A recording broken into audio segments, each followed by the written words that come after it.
بسم اللہ الرحمن الرحیم الحمد للہ رب العالمین والصلاة والسلام علی سید الانبیاء والمرسلین اما بعد فاعوذ باللہ من الشیطان الرجیم بسم اللہ الرحمن الرحیم۔ آج کا میرا عنوان دعائے سیدنا انس رضی اللہ تعالیٰ عنہ۔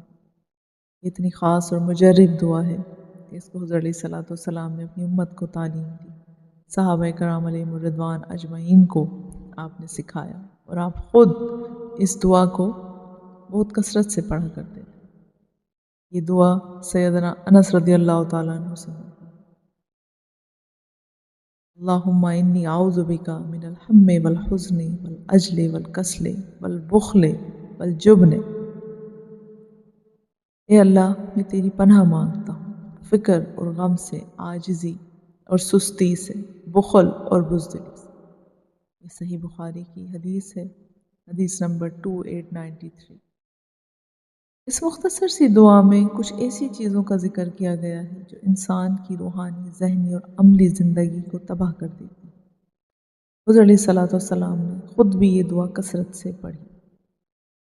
اب ان میں جن الفاظوں کو یہاں خاص کیا گیا ہے وہ آپ کے سامنے ہم تفصیل سے بتائیں گے، تاکہ امت رسول صلی اللہ علیہ وآلہ وسلم کو یہ شوق پیدا ہو کہ ہم اپنی زندگی کا حصہ اس دعا میں اپنی زندگی کا معمول بنا لیں کہ ہمیں یہ دعا ضرور پڑھنی ہے۔ سب سے پہلا لفظ یہاں پر آیا ہے الہم کا۔ اس کا مطلب ہے آنے والے کل کی فکر، پریشانی جو ابھی پیش نہیں آئی مگر انسان اسے سوچ سوچ کر خود کو گھلاتا رہتا ہے۔ پھر یہاں پر الحزن کا ذکر کیا گیا، اس کا تعلق ماضی سے، وہ غم جو گزرے ہوئے نقصان، بچھڑے ہوئے لوگ یا ضائع شدہ وقت پر ہوتا ہے۔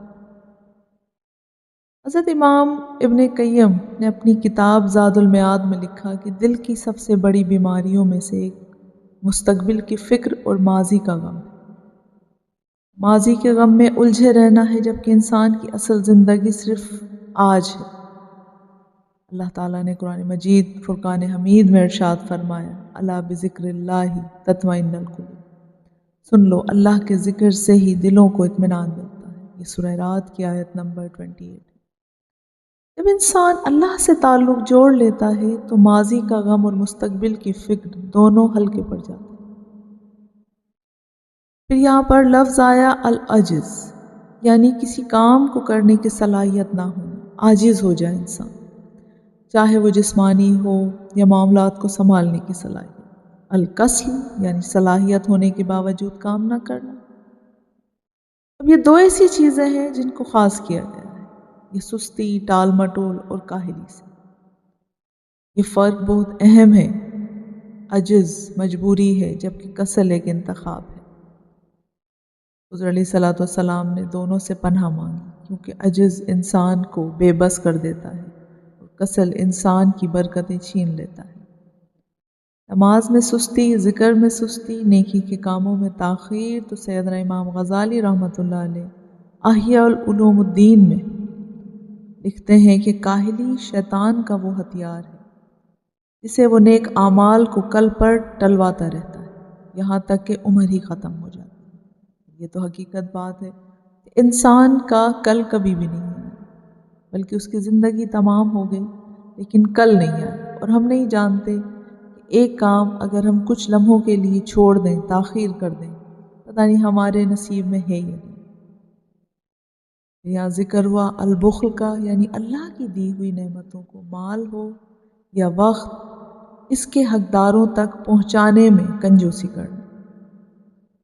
الجبن یعنی بزدلی، حق بات کہنے سے ڈرنا، ظلم کے خلاف کھڑے نہ ہونا یا اپنے دفاع سے کترانا۔ تو میرے آقا کریم علیہ الصلوۃ والسلام نے فرمایا، بخیل اور اللہ کے درمیان دوری ہے، اور سخی اللہ کے قریب ہے۔ یہ امام ترمذی نے اس حدیث کو روایت کیا۔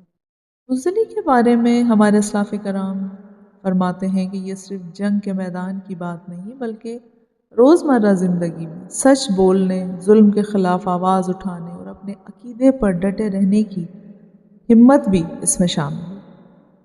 اب اس کا ہرگز یہ مطلب نہیں کہ انسان لڑائی جھگڑے میں پڑ جائے، جہاں آپ کو لگتا ہے کہ آپ کی بات مانی جائے گی اور آپ سچ بولنے کی طاقت رکھتے ہیں تو وہاں ضرور اپنا موقف رکھیے، ادب سے، تہذیب سے، اور اپنے عقیدے پر ڈٹے رہیے۔ یہ آج کے دور میں اتنا نازک یہ ماحول ہے، اتنا نازک یہ دور چل رہا ہے، جس میں ہم یہ جانتے ہیں کہ سچ بولنا ایک انسان کے لیے بڑا مشکل ہو گیا ہے۔ دوسرے نمبر پر عقیدے پر ٹھہرنا بڑا مشکل ہے۔ اس میں ہم کوشش کریں کہ ہم قائم رہیں۔ میرے آقا کریم علیہ الصلوۃ والسلام کیوں اس دعا کو پڑھا کرتے تھے؟ یہ سوال بہت اہم، جبکہ آپ تو رحمت للعالمین، خود آپ معصوم، انہوں نے یہ دعا کیوں سکھائی اور خود بھی پڑھی؟ تو ہمارے علماء کرام، اسلاف کرام اس کی دو حکمتیں بیان فرماتے ہیں۔ امت کی تعلیم کے لیے، تاکہ ہم سیکھیں کہ ان 6 بیماریوں سے کیسے پناہ مانگی جائے۔ نمبر 2، عاجزی کا مظاہرہ، تاکہ ہمیں یہ سبق ملے کہ چاہے انسان کتنا ہی مضبوط کیوں نہ ہو، اسے ہمیشہ اللہ کی پناہ کی ضرورت رہتی ہے۔ حضرت انس رضی اللہ تعالیٰ عنہ خود فرماتے ہیں کہ رسول صلی اللہ علیہ وآلہ وسلم کی خدمت میں جب 10 سال رہا اور آپ صلی اللہ علیہ وآلہ وسلم یہ دعا کثرت سے پڑھا۔ ایک سوال بہت اہم کہ یہ دعا حضور علیہ الصلوۃ والسلام کیوں پڑھا کرتے ہیں؟ یہ سوال بہت اہم ہے۔ جب نبی کریم صلی اللہ علیہ وآلہ وسلم خود معصوم ہے تو انہوں نے یہ دعا کیوں سکھائی اور خود بھی پڑھی؟ ہمارے اسلاف کرام ان کی 2 حکمتیں بیان فرماتے ہیں۔ امت کی تعلیم کے لیے، تاکہ ہم سیکھیں کہ ان 6 بیماریوں سے کیسے پناہ مانگی جائے۔ عاجزی کا مظاہرہ ہے، تاکہ ہمیں یہ سبق ملے، چاہے انسان کتنا ہی مضبوط کیوں نہ ہو، اسے ہمیشہ اللہ کی پناہ کی ضرورت ہے۔ حضرت انس رضی اللہ تعالیٰ عنہ خود فرماتے ہیں کہ حضور علیہ الصلوۃ والسلام کی خدمت میں 10 سال رہا اور آپ صلی اللہ علیہ وآلہ وسلم یہ دعا کثرت سے پڑھا کرتے تھے۔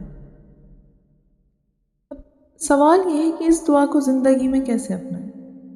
آئیے اب عملی بات کرتے ہیں، اس دعا کو محض زبان سے نہیں بلکہ دل و عمل سے کیسے اپنایا جائے۔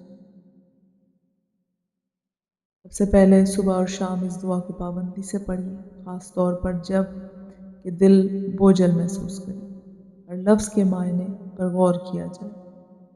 عمل سے اس کی تصدیق کریں کہ اگر سستی سے پناہ مانگ رہے ہیں تو نماز کے وقت پابندی کریں، اور پھر نماز کے بعد اس کو ضرور پڑھیں۔ اس حق بات کہنے کی ہمت پیدا کریں۔ بزدلی سے پناہ مانگنے کا مطلب ہے کہ حق پر ڈٹے رہنا سیکھنا ہے، اور یہ دعا ہمیں حق پہ رہنا سکھاتی ہے، بزدلی سے بچاتی ہے۔ ہمارے اسلاف کرام فرماتے ہیں کہ دعا اور عمل ساتھ ساتھ چلنے چاہیے۔ صرف زبان سے پناہ مانگنا کافی نہیں، بلکہ اسباب بھی اختیار کرنے چاہیے۔ تمام معزز سامعین، ہر انسان کبھی نہ کبھی ان 6 کیفیتوں میں سے کسی نہ کسی سے گزرتا ہے۔ کبھی دل غم سے بھر جاتا ہے، کبھی سستی حاوی ہو جاتی ہے، کبھی حق بات کہنے کی ہمت نہیں ہوتی۔ مگر خوشخبری یہ کہ ہمارے پاس ایسا رب ہے جس کے پاس ہم اپنی ہر کمزوری لے کر جا سکتے ہیں۔ یہ دعا محض الفاظ نہیں بلکہ ایسا دروازہ ہے جس سے ہم اپنی روح کی صفائی کے لیے اللہ سے مدد مانگتے ہیں۔ اللہ رب العزت نے قرآن مجید فرقان حمید میں سورہ غافر کی آیت نمبر 60 میں ارشاد فرمایا، ادعونی استجب لکم، مجھے پکارو میں تمہاری دعا قبول کروں۔ آج کی یہ دعا حضور علیہ الصلوۃ والسلام کی یہ دعا مبارکہ جو آپ نے امت کو تعلیم دی، اگرچہ یہ بڑی مختصر ہے مگر جامع ہے۔ یہ جامع کلمات ہیں، دل کی بوجھ اور 6 بڑی بیماریوں سے یعنی غم، فکر، بے بسی، سستی، بخل، بزدلی سے حفاظت فراہم کرتی ہے۔ اللہ تعالیٰ سے دعا ہے کہ وہ ہمارے دلوں کو ان تمام کیفیات سے پاک فرمائے اور ہمیں مضبوط، سخی، باہمت بنائے۔ اہل بیت اطہار، صحابہ کرام علیہم رضوان اجمعین، بالخصوص حضور علیہ الصلوۃ والسلام کا ہمیں ادب کرنے والا، محبت کرنے والا عقیدے پہ قائم رہنے والا بنائے. خاتمہ ایمان بالخیر ہو. آمین ثم آمین. وآخر دعوانا ان الحمد للہ رب العالمین.